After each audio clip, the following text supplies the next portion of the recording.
Hello ஜெமினை. So இன்றைக்கி உங்கள் love ரிலேஷன்ஷிப்பில் நீங்கள் என்ன தெரிஞ்சுக்கணும், என்ன விஷயத்த நீங்கள் மாற்றிக்கணும், நீங்கள் அது பிரேக்கப்பில் இருந்தாலும் சரி, இல்லை உங்கள் க்ரஷ்ஷாக இருந்தாலும் சரி, இல்லை லவ்வில் இருந்தாலும் சரி, அல்லது மேரேஜ் ஆகி பிரிஞ்சிருக்கீங்க, இல்லை மேரேஜ் ஆகி சின்ன சின்ன மிஸ் அண்டர்ஸ்டாண்டிங் இருக்குது, இல்லை மேரேஜ் ஆகி ரொம்ப ப்ராப்ளமாக இருக்குது, இல்லை மேரேஜில் சின்ன சின்ன பிரச்சனைகள் இருக்குது அப்படின்னா, ஸோ அதில் நீங்கள் என்ன சரி பண்ணிக்கணும், இல்லை நீங்கள் லவ் பண்ணுற பார்ட்னர் உங்களை சரியாக புரிஞ்சுக்கல, நீங்கள் லவ் பண்ணுற பார்ட்னர் உங்களை பற்றி புரிஞ்சுக்கிறதுக்கான சந்தர்ப்பம் ஏற்படுத்தலை அப்படின்றா, அதுக்கு நீங்கள் என்ன பண்ணணும், என்ன பண்ணிக்கிட்டால் அந்த விஷயம் ஸ்ட்ராங் ஆகும் அப்படிங்கிறத பற்றி இப்போ பார்க்கலாம். So this is the reading for Gemini, மிதுன ராசி.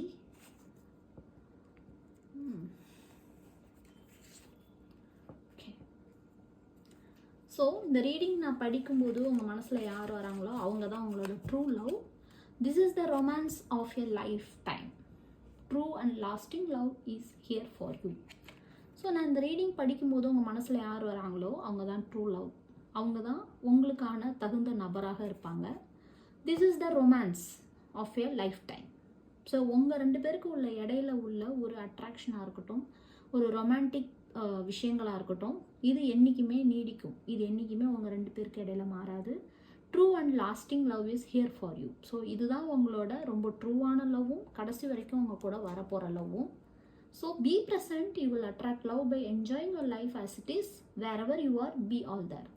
ஸோ அதனால் அதை பற்றி ரொம்ப யோசிக்காமல், குழப்பிக்காமல், அவங்கள பற்றி நெகட்டிவாக நினைக்காம, உங்களோட சின்ன சின்ன மிஸ் அண்டர்ஸ்டாண்டிங்க்கு இடம் கொடுக்காம, நீங்கள் எப்படி இருக்கீங்களோ, இன்றைக்கி எது நல்லது, இன்றைக்கி இது செஞ்சால் அவங்களுக்கு பிடிக்கும், இல்லை எந்த மாதிரி விஷயம் அவங்களுக்கு பிடிச்சா அவங்க சந்தோஷமாக இருப்பாங்க அப்படின்னு பார்த்து செய்ய ஆரம்பிச்சிங்க அப்படின்னாலே உங்களோட லவ் ரிலேஷன்ஷிப் ஸ்ட்ராங் ஆகும். Put yourself first, love yourself, make your more romantically attractive. So உங்களோட நீங்கள் 1000 ஒருத்தவங்களை லவ் பண்ணாலும் போனாலும் முதல்ல உங்களை நீங்கள் அழகாக்கிக்கிங்க. நீங்கள் ஒரு சில ட்ரெஸ்ஸிங் மாற்றிக்கிட்டா அவங்களுக்கு பிடிக்கும், இல்லை நீங்கள் பண்ணுற சின்ன சின்ன விஷயங்கள் சரி பண்ணிக்கிட்டா அவங்களுக்கு பிடிக்கும், இல்லை அவங்களுக்கு பிடிக்கிற கலரில் ட்ரெஸ் பண்ணுறதா இருக்கட்டும், அல்லது மேபி அவங்களுக்கு பிடிக்கிற ஒரு சின்ன சின்ன விஷயங்கள் பண்ணுறது, அவங்களுக்கு சின்ன சின்ன கிஃப்ட் பிடிக்கும், இல்லை அவங்கள ரொம்ப அன்பாக பார்த்துக்கிட்டா அவங்களுக்கு பிடிக்கும், இல்லை இன்டெரக்டாக அவங்களுக்கு ஏதாவது ஒரு மெசேஜோ ரீல்ஸோ அனுப்புறது அவங்களுக்கு பிடிக்கும். ஏதோ ஒரு குட்டி குட்டி விஷயங்கள் அவங்களுக்கு பிடிக்கிற விஷயத்த நீங்கள் இதை பண்ணிங்கனாலே உங்களுக்கு இந்த ரிலேஷன்ஷிப் ஸ்ட்ராங் ஆகும். ஏன்னா இவங்க தான் உங்களோட true and long lasting partner. அவங்க தான் உங்களுக்கு டில் எண்டு வரைக்கும் வரப்போகிறாங்க. Okay, soulmate. ஸோ நான் சொன்னது தான், the divine will provide you with love when you are ready. So நீங்கள் இப்போ நான் படிக்கும்போது யார் உங்கள் மனசில் இருக்காங்களோ அவங்க தான் உங்களோட சோல்மேட்.